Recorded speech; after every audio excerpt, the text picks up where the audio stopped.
Hello दोस्तों, मैं हूं मनीष कुमार। आप लोग कैसे हो? मैं आशा करता हूं कि आप लोग अच्छे ही होंगे।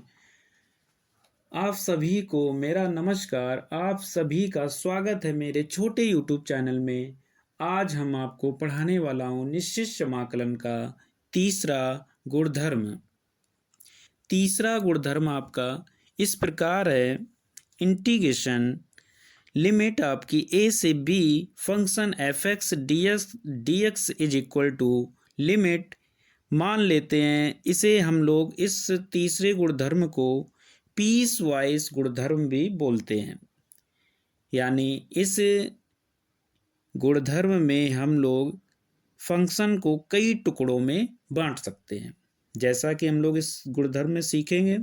जैसे फंक्शन जो आपकी लिमिट ए से बी दी गई है, यहाँ पर हम मान लेते हैं कि कोई भी फंक्शन है हमारा, हमने उसके दो टुकड़े कर दिए।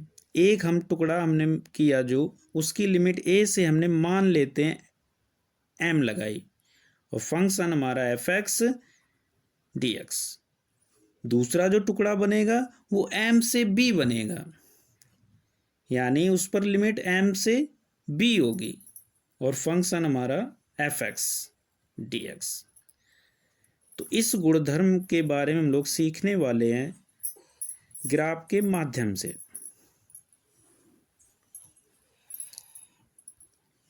इस गुणधर्म को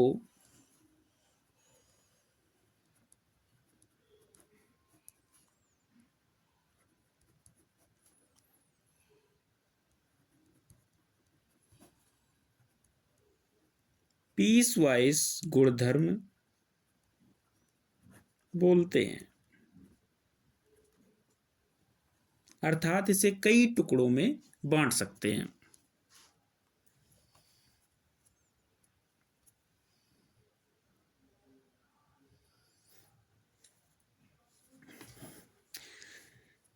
जैसे छोटा सा एक और एग्जाम्पल लेते हैं। मान लेते हैं कोई भी हमारा फंक्शन जो जिसकी लिमिट 5 से 10 दी गई है सवाल में, और हमारा कोई भी हमने एक अटेंडम मान लिया फंक्शन हमारा एफ एक्स है, और इसे हम देखो अपने अनुसार जितने मन है उतने इसके टुकड़े कर सकते हैं। जैसे एक हमने टुकड़ा कर दिया इसका लिमिट 5 से 6, फंक्शन हमारा एफ एक्स। दूसरा जो हमने टुकड़ा कर दिया 6 से 8, लिमिट 6 से 8 हमने लगाई, फंक्शन हमारा एफ एक्स डी एक्स। यहाँ पर भी डी एक्स, इस जगह भी डी एक्स, प्लस एक हमने और टुकड़ा इसका कर दिया, उसकी लिमिट हमने 8 से 9 लगाई, function F X D x. एक और हमने टुकड़ा इसका किया, लिमिट 9 से 10, फंक्शन एफ एक्स। इस ओवरऑल फंक्शन को हम लोगों ने 4 टुकड़ों में बांट लिया। जो लिमिट 5 से स्टार्ट हम लोगों ने लिमिट 5 से किया था, और इसकी जो उच्च सीमा आई है वो यहाँ 10 आई है। तो ये हम लोगों को देखना होता है। ये जो लिमिट यहाँ पे निम्न सीमा और उच्च सीमा के अंदर ही हम लोग लिमिट ले सकते हैं, ना तो इससे नीचे जाएंगे ना इससे ऊपर जाएंगे। आई बात समझ में?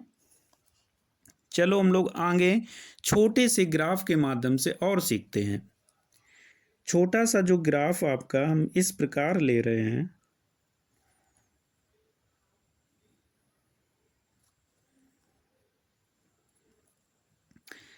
एक्स अक्ष है ये, और ये आपकी वाई अक्ष है। हमने यहाँ पे एक छोटा सा ये ग्राफ ले लिया, जिसमें लिमिट हम लोग लगाते हैं। मान लेते हैं हम लोगों ने लिमिट, एक छोटा सा ग्राफ लिया जिसकी लिमिट हम लोगों ने ए से बी लगाई, और इस ग्राफ के टुकड़े करने स्टार्ट किए। तो एक हमने वाई अक्ष के समांतर एक रेखा खींची जो बिंदु ए से होकर जा रही है। एक हमने रेखा और खींची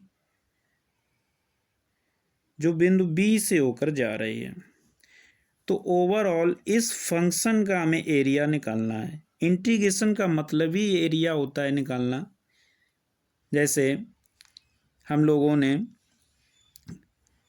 बहुत सारी आकृतियां, जैसे वृत्त है हमारा, त्रिभुज है, चतुर्भुज है, आयत है, इन सभी के एरिया पढ़े हैं। जैसे 3D डायमेंशन में कोई भी बात करें तो यहाँ पे कोई भी बेलन ले लें या कोई शंकु ले लें, उन सभी के एरिया हम लोगों ने पढ़े हैं।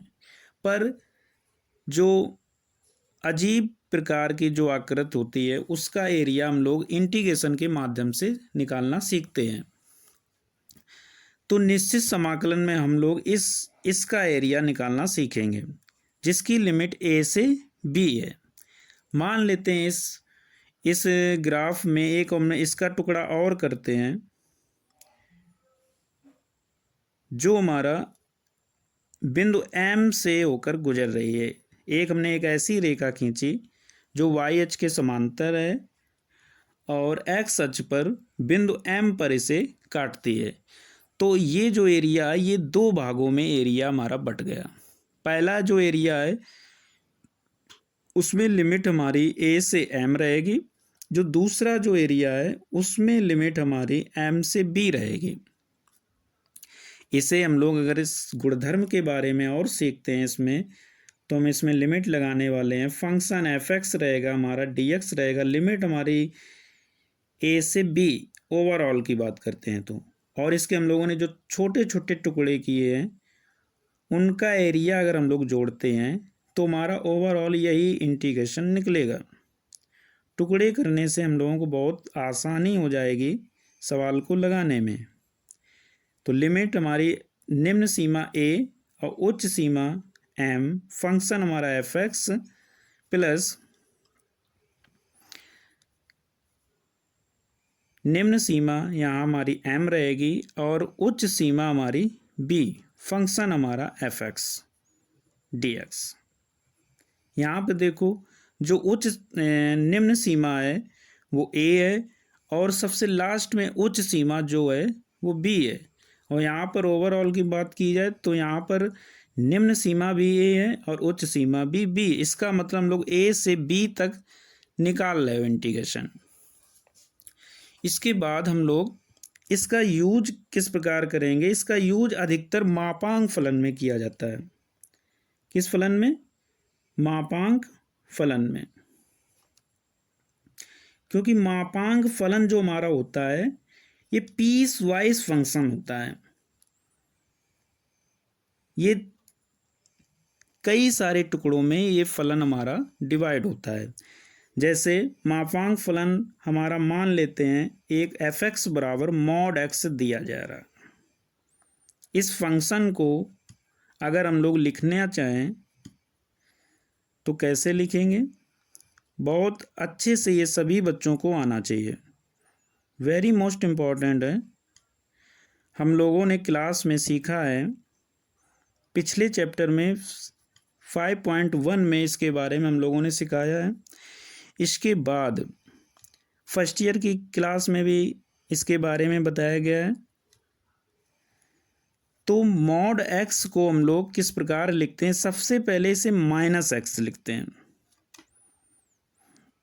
क्योंकि mod जो होता है, mod के अंदर जो प्रोसेसर होता है उसमें कोई भी अगर अंक हम इस मशीन में डालते हैं तो ये मशीन जो हमारा आउटपुट निकालेगी वो हमेशा प्लस में नंबर निकालती है।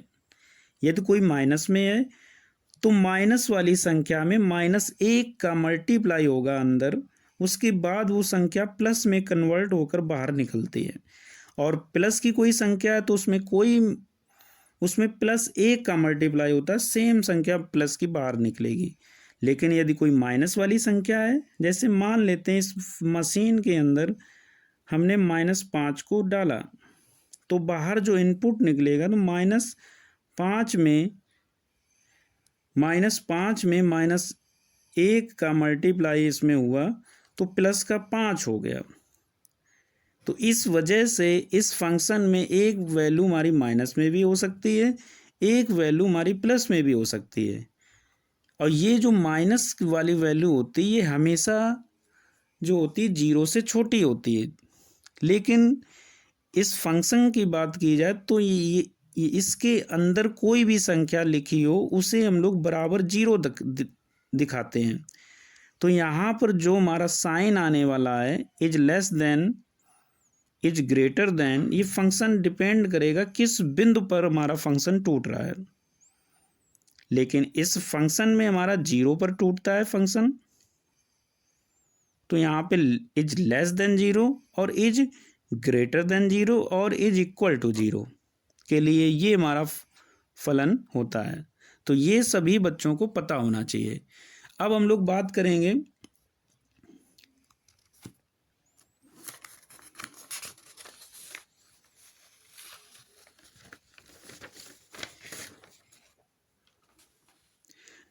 जैसे एक और छोटा सा एग्जांपल लेते हैं। हम लोगों ने फंक्शन एफ एक्स बराबर मान लिया एक मापांक फलन x प्लस 2 है। इस फंक्शन को हम लोग किस प्रकार लिखेंगे, ये सभी बच्चों को आना चाहिए। सबसे पहले लिखना आना चाहिए, उसके बाद हम लोग सवाल को हल करेंगे। तो x प्लस 2 हमने बताया कि मॉड के अंदर कोई भी संख्या जो भी लिखी हो उसे एक बार माइनस में लिखो, एक बार प्लस में लिखो। अब यहाँ x का मान किस बिंदु पर टूटेगा, यानी किस बिंदु पर हम लोग फलन को तोड़ेंगे, वो यहाँ पर हम लोगों को पता होना चाहिए। जो मापांक के अंदर वैल्यू लिखी होती है उसे हम लोग जीरो दर्शाओगे। x प्लस 2 बराबर जीरो। यहाँ से हम लोग x का मान निकालेंगे, x का मान -2 आया। इसका ये मतलब है कि x बराबर -2 पर हमारा फलन टूट रहा है। तो x इज लेस देन -2 यहाँ पर होगा और x इज ग्रेटर देन -2 होगा और इज इक्वल टू के लिए।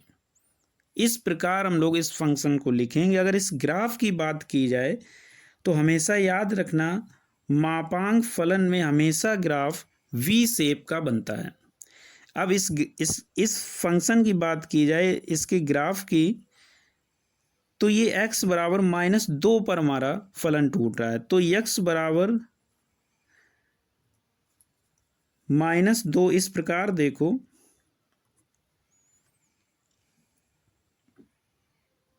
इसका ग्राफ लगभग इस प्रकार से बनेगा आपका वी शेप का।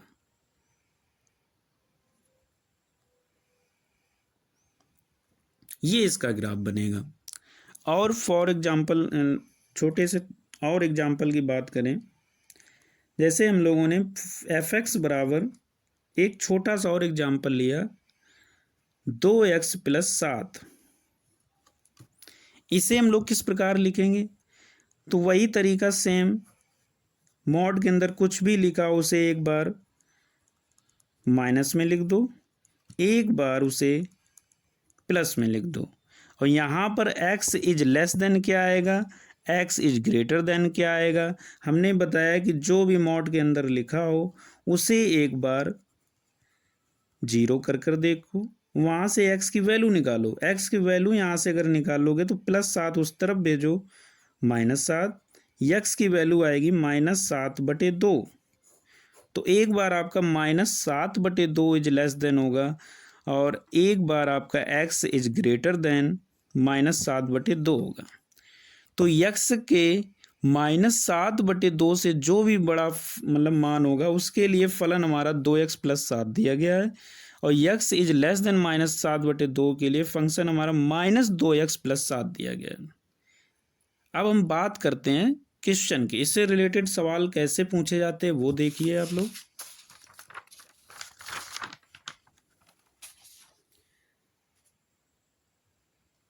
जैसे एक हमारा एक्सरसाइज में सवाल दिया है, मान लेते हैं कोई भी, जैसे -5 से लिमिट हमारी, निम्न सीमा हमारी -5 है, उच्च सीमा हमारी 5 है और फंक्शन हमारा mod x + 2 दिया गया, इसका इंटीग्रेशन हमसे पूछा गया है। तो इस सवाल को हम लोग कैसे लगाएंगे, इसी गुणधर्म का सहारा लेंगे। जैसे सबसे पहले हमें मॉड x प्लस 2 को अच्छे से आना चाहिए, इसे हम लोग किस प्रकार लिखेंगे, तो x प्लस 2 को हमने बताया है आपको कि इस फंक्शन के अंदर जो भी लिखा हो मॉड के अंदर, उसे एक बार माइनस में लिखेंगे और एक बार प्लस में। अब यहाँ पर x इज लेस देन क्या आएगा, x इज ग्रेटर देन क्या आएगा, वो हम लोग सीखोगे। हमने बताया था एक बार मॉड के अंदर जो भी लिखा हो उसको एक बराबर 0 कर x की वहाँ से वैल्यू निकालो, वही लेस देन होगा, एक बार इज ग्रेटर देन होगा।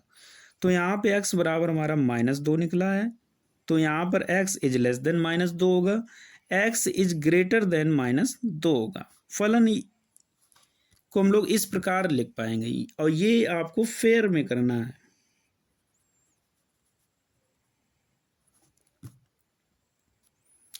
इसके बाद देखिए, अब देखो यहाँ पे, यानी जो हम अगर हम इसका ग्राफ खींचे, ये फॉर रफ है, ये रफ कार्य है आपका। जैसे मैं इसका अगर ग्राफ खींचे तो हमारा फलन जो है -2 पर टूट रहा है,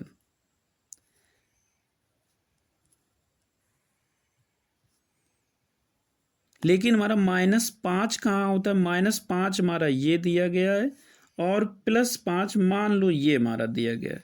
-5 से होकर एक लाइन हम लोग y अक्ष के समांतर खींचेंगे, तुम्हारी ये लाइन जाएगी और एक लाइन y अक्ष के समांतर खींचेंगे x बराबर 5 पर, तो ये हमारी लाइन जाएगी। तो हमें ये एरिया निकालना है, एक ये एरिया और दूसरा एरिया ये, इसकी बात हो रही है। तो हम लोग कैसे निकालेंगे, सवाल लिखेंगे -5, यहाँ पे तीसरा गुणधर्म लगाने वाले हम लोग, जो अभी हम लोगों ने सीखा है।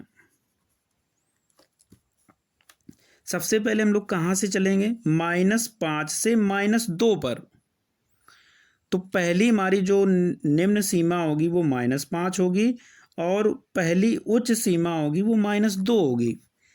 तो लिखेंगे -5 निम्न सीमा और -2 उच्च सीमा, इंटीग्रेशन फंक्शन। अब देखो हमारा क्या होगा, -2 पर फलन टूट रहा है, यानी -2 से जो छोटा फलन है उसके लिए हमारा फलन -x + 2 दिया गया है।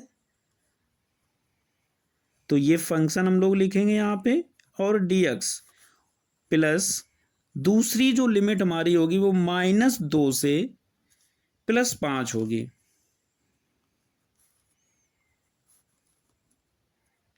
फंक्शन -2 से बड़े के लिए फंक्शन हमारा x + 2 दिया गया है, तो x + 2 dx। अब इसका अलग अलग इंटीग्रेशन हम लोग आसानी से कर सकते हैं। तो माइनस ये हमारा बाहर आएगा, लिमिट निम्न सीमा -5, उच्च सीमा -2 और x + 2 dx।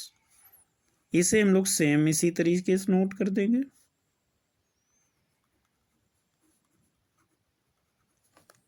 अब इसका इंटीग्रेशन कर देंगे हम लोग। x का इंटीग्रेशन आपको सभी को पता है,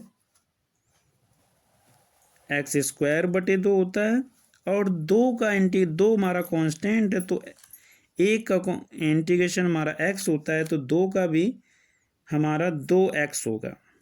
लिमिट हमारी लगेगी निम्न सीमा -5, उच्च सीमा -2 प्लस,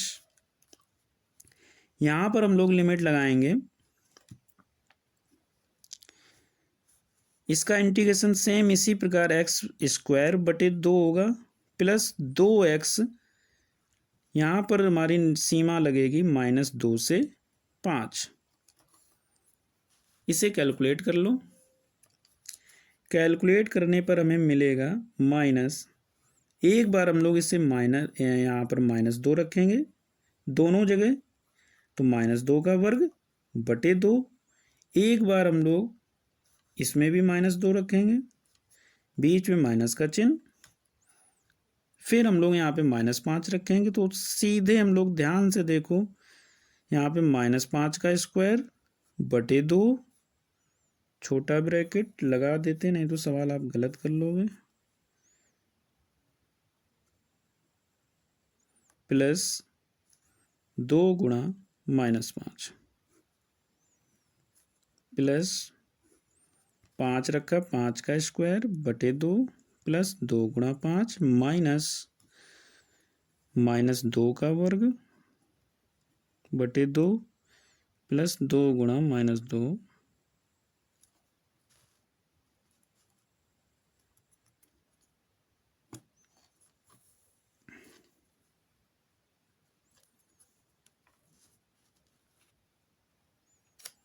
इसके बाद हम लोग हल करते हैं इसे, -2 का वर्ग करोगे प्लस का 4 बटे 2 प्लस -2 और माइनस, इसका माइनस का अंदर मल्टीप्लाई भी करते हैं और इसका वर्ग भी खोलते हैं। तो -5 का वर्ग करोगे 25 बटे 2 आएगा, यानी माइनस का अंदर गुणा कर देंगे तो माइनस का 25 बटे 2 और यहाँ पर माइनस का हमारा 10 आएगा और ये माइनस का अंदर गुणा कराओगे तो माइनस माइनस क्या हो जाएगा, प्लस का 10। इसके बाद इस प्लस चिन्ह का भी अंदर गुणा कराएंगे और सीधे हम लोग इसका वर्ग भी खोलेंगे। ठीक है, यहाँ पे हम लोगों ने प्लस का इसका मल्टीप्लाई कराया तो यही आ जाएगा हमारा 25 बटे 2 और इस जगह हमारा प्लस का गुणा प्लस में कराए प्लस 5 दूनी 10। अब माइनस का इसमें गुणा कराएंगे और प्लस का गुणा कराने से कोई फर्क नहीं पड़ेगा, माइनस का यहाँ पे गुणा करा दो सीधा। तो माइनस का गुणा कराओगे -2 का वर्ग करो प्लस का 4 बटे 2 और माइनस का गुणा इसमें कराए प्लस माइनस माइनस और ये वाला माइनस आगे मिलके हमारा प्लस हो जाएगा, 2 दूनी 4, ये आ गया हमारा 4 बटे 2 से ये 4 बटे 2 हमारा कैंसिल हो जाएगा।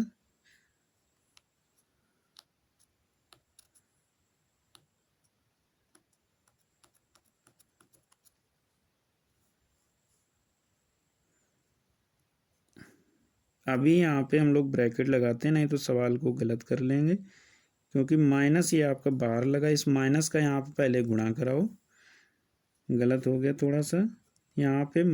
ये आप कैंसिल मत करो, अभी ऐसे ही लिखा रहने दो, ठीक है।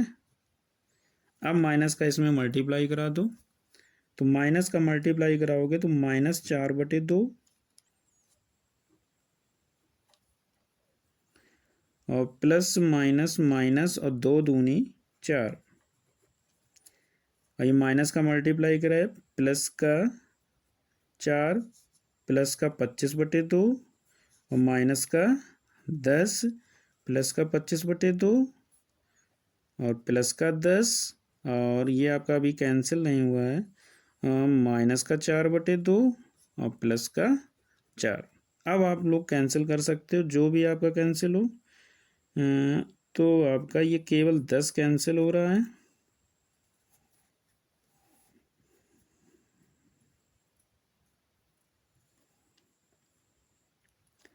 2 दूनी 4 और 2 दूनी 4, ये -2 ये -2 मिलकर एक हमारा 4 कैंसिल कर देगा और 25 बटे 2 और 25 बटे 2 ये हमारे बनेंगे 50 बटे 2 प्लस 4, 2 का भाग इसमें दोगे 50 में 25 आएगा, 25 में 4 जोड़ दोगे 29 हमारा इसका फाइनल आंसर आएगा इस क्वेश्चन का। तो ऐसे ही हम लोग नेक्स्ट वीडियो में सीखने वाले हैं इसी प्रकार के सवाल। आई होप, मैं आशा करता हूं कि आप लोग समझ गए होंगे।